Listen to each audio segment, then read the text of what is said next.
NEC Section 800.154 addresses the installation of communications wires and cables in relation to power conductors. Specifically, it permits power and communications conductors to occupy the same enclosure or raceway. This means the network communication cable, also referred to as data cable or low voltage cable, can indeed be run in the same wireway, cable tray, or conduit as Class 1 electrical wiring, which typically includes power conductors for lighting appliances and other electrical equipment. The allowance for sharing enclosures and raceways between power and communications circuits is subject to certain conditions and limitations. It is important to consider these conditions to ensure a safe and code-compliant installation.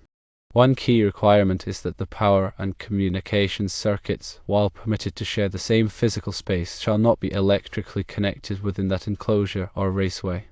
This means that there should be no intentional or unintentional electrical connections between the power conductors and the communications conductors within the enclosure or raceway. The separation of the circuits is essential to prevent the risk of electrical interference, voltage surges, or other electrical hazards that could damage the communications equipment or create a safety risk. The NEC also addresses the insulation and voltage rating of the conductors. All conductors, including both power and communications conductors, must be insulated appropriately for the voltage and environmental conditions to which they are exposed. The insulation must be sufficient to prevent short circuits or ground faults.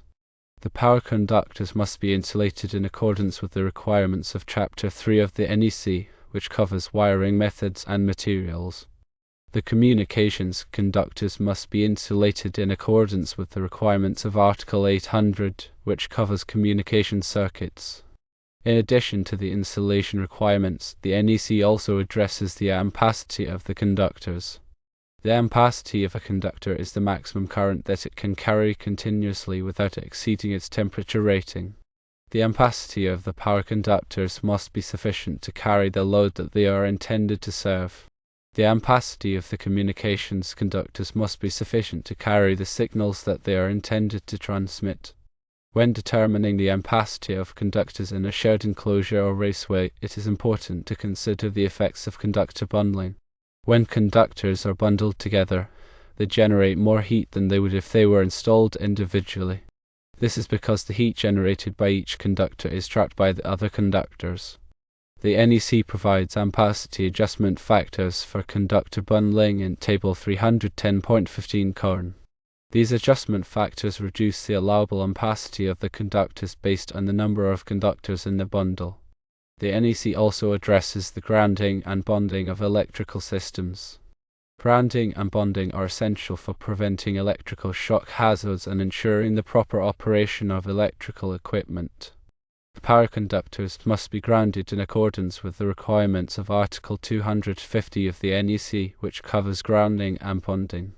The communications conductors must be grounded in accordance with the requirements of Article 800. Grounding requirements are critical for safety. Additionally, the type of wiring method used for both power and communications cables must comply with the NEC. Common wiring methods include conduit, cable trays, and wireways. The choice of wiring method will depend on the specific application and the environmental conditions. Conduit provides the highest level of protection for conductors and is often used in harsh environments. Cable trays are a cost-effective solution for routing large numbers of cables.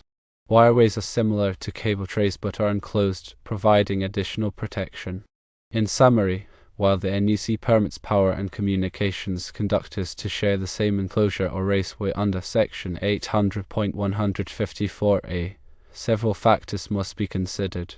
These include ensuring that the circuits are not electrically connected, using appropriately insulated conductors, considering ampacity directing for bundled conductors, adhering to grounding and bonding requirements, and selecting appropriate wiring methods.